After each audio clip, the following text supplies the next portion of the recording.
E nesta próxima quarta-feira, dia 12 de fevereiro, há uma importante decisão que vai ser analisada, julgada no Supremo Tribunal Federal Brasileiro. Para falar a respeito dessa situação, que tem todo o interesse da produção rural do Brasil, eu converso com Jefferson Rocha, do Andaterra, que explica um pouco melhor o que está acontecendo em Brasília e por que as expectativas são muito boas.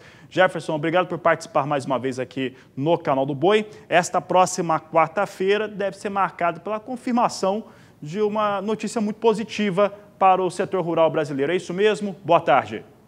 Boa tarde, Fabiano. Muito boa tarde a todos os telespectadores do Canal do Boi. E assim nós esperamos, né? Esta tese jurídica, Fabiano, é defendida por várias entidades de classe, inclusive a Andaterra, desde 2007, no nosso caso, e é uma tese muito simples. Nós temos hoje um preceito constitucional, Fabiano, no artigo 149, que é uma forma de proteger todos os contribuintes em relação às exportações. A Constituição da República, nesse dispositivo, ela prevê uma imunidade tributária nas contribuições sociais quando estas receitas decorrem de exportação. E a interpretação que o fisco faz é um pouco diferente da interpretação que nós, produtores e os contribuintes em geral, fazem de uma modalidade de venda ao exterior chamada exportação indireta. Essa modalidade é muito recorrente no nosso meio, enquanto produtores rurais, porque, sobretudo, os pequenos e médios, Fabiano, ele não consegue acessar o mercado externo senão através de uma empresa comercial exportadora.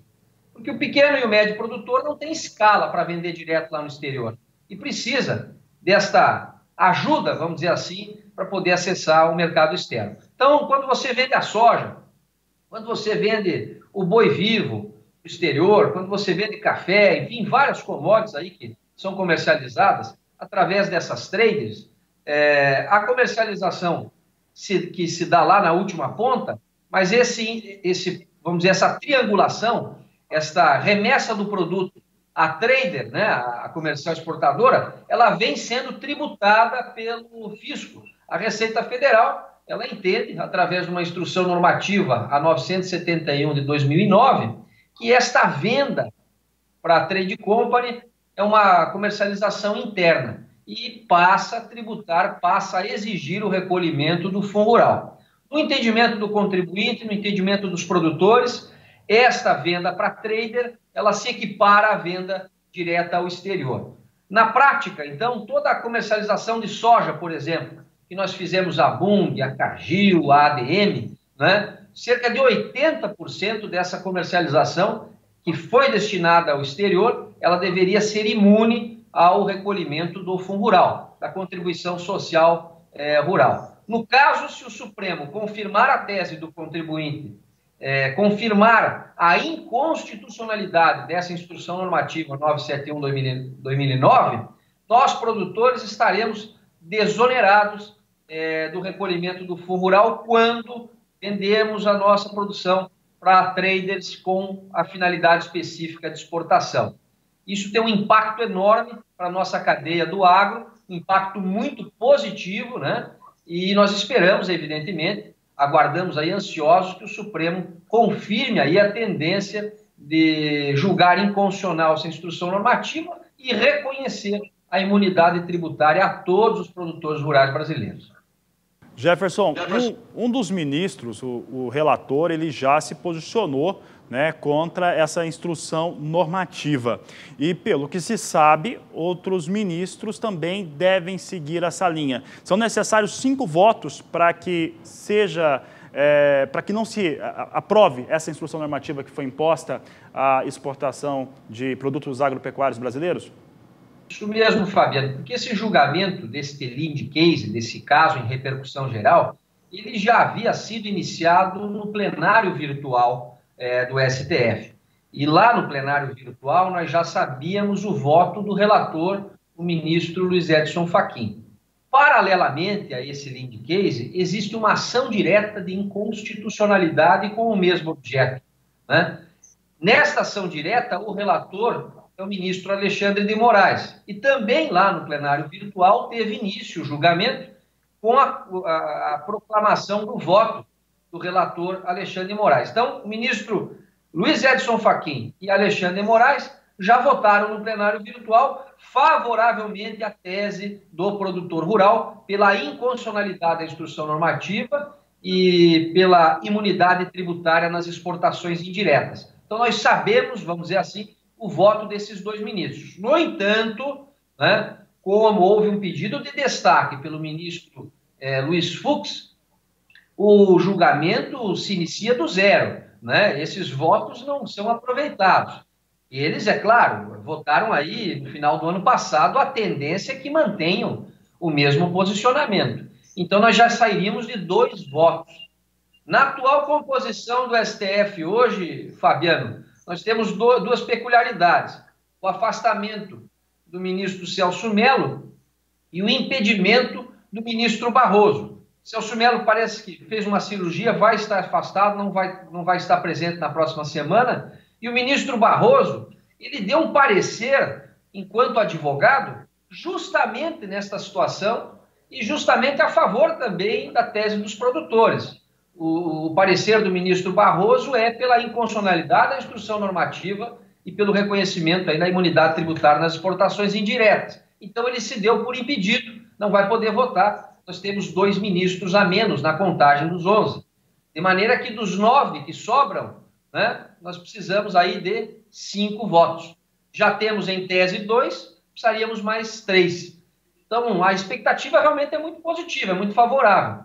No entanto, Fabiano, não dá para a gente prever nada, porque, infelizmente, do que sai lá da cabeça dos ministros, ninguém sabe o que pode acontecer. É claro que o nosso trabalho foi feito, a Andaterra e as outras entidades ocuparam a tribuna com sustentação oral, com distribuição de memoriais, no convencimento dos ministros de que essa tese jurídica ela é uma tese absolutamente plausível e de que, sobretudo, os atingidos, vamos dizer assim, por esta tese jurídica são os pequenos e médios produtores que hoje estão numa situação de injustiça e de desigualdade.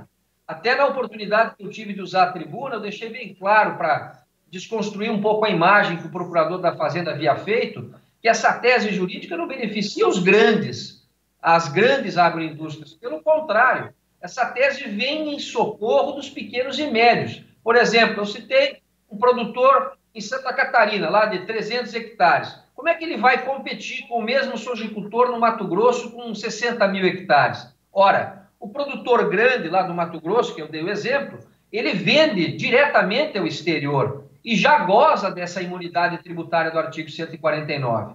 Já o pequeno produtor, o médio no caso, como não tem escala para fechar o navio, por exemplo, ele tem que reunir em grupo. E essa reunião em grupo só se dá através de uma trade, de uma empresa comercial exportadora. O produtor em Santa Catarina só pode vender ao exterior mediante essa modalidade de exportação indireta. E hoje ele está pagando a contribuição social. Então, quer dizer que o grande produtor rural, empregador pessoa física, lá no Mato Grosso, paga alíquota zero de fundo rural. E o médio, pequeno, produtor rural pessoa física em Santa Catarina está sendo descontado aí de 1,2% a 1,5%. Então, esta injustiça, este desequilíbrio, esta afronta ao princípio da igualdade e da isonomia, em que contribuintes com idêntica situação estão sendo tributados de forma diferente, no nosso entendimento, é mais um reforço à tese de que a imunidade tem que se dar a todos os produtores rurais do país, sejam eles grandes, pequenos ou médios. Afinal de contas, Fabiano, existe um adágio em direito tributário que não se devem exportar tributos, e sim produtos. No caso, o que está acontecendo hoje é que nós estamos exportando o fundo rural. O fundo rural está incidindo no preço e está sendo exportado junto com o produto. Esta carga tributária, segundo a Constituição, não tem razão de existir, por conta que a Constituição, nesse aspecto, ela privilegia, ela incentiva com que os nossos produtos sejam exportados justamente para atrair capital estrangeiro, para melhorar as nossas divisas, para fazer com que o superávit da balança comercial traga recursos ao país e se reflete em geração de emprego, investimento, em melhoria da qualidade de vida da economia, não só para os produtores, mas para toda a população em geral. Certo, Jefferson. Jefferson, quero agradecer a sua participação aqui no Agricultura BR, no canal do Boi. E na quarta, na quinta-feira, funcionando, se for de fato julgado até o final, a gente volta a conversar ou aqui pela internet ou com a equipe de Brasília. Já fica o convite para sua volta ainda nessa semana aqui no canal do Boi. Obrigado. Tá joia, Fabiano. Vamos torcer, vamos esperar que o Supremo corrija pelo menos uma injustiça que fez lá em 2017, muito embora essa tese jurídica não tenha relação direta com a questão do Fundo Rural, é uma tese subsidiária a outra, mas os reflexos dela, inclusive, vão se dar naquilo que a gente habitualmente chama de passivo do Fundo Rural. Só para que o nosso telespectador entenda, existem produtores, eu vou citar o exemplo, já citei do Mato Grosso, vou citar o exemplo do oeste da Bahia. No oeste da Bahia também, 80% da soja produzida é destinada ao exterior via empresa comercial exportadora. Caso essa tese jurídica prevaleça a favor do produtor pela inconstitucionalidade da instrução normativa, nós vamos eliminar nesta semana, ou podemos eliminar nessa semana, 80% do problema do chamado passivo do Fundo Rural. Então ela é muito importante, não só para a questão em si, né, para a exportação indireta, mas também em relação àquilo que a gente está lutando aí desde 2017 pela reversão dessa injustiça que foi o Fundo Rural na vida de vários produtores rurais brasileiros. Então, convido a todos aí a assistirem o julgamento e a torcerem aí para que a justiça, neste caso, prevaleça e a Constituição da República seja observada e a imunidade tributária valha não só para os grandes, mas sobretudo para os pequenos e médios produtores rurais brasileiros. Obrigado, Fabiano. Se Deus quiser, quarta-feira voltamos a falar aí com uma notícia positiva. Um abraço a todos. Um abraço, Jefferson. Bom trabalho a você, a todos os envolvidos. O Canal do Boi continua muito ligado nesse assunto. Todos os desdobramentos você acompanha durante essa semana.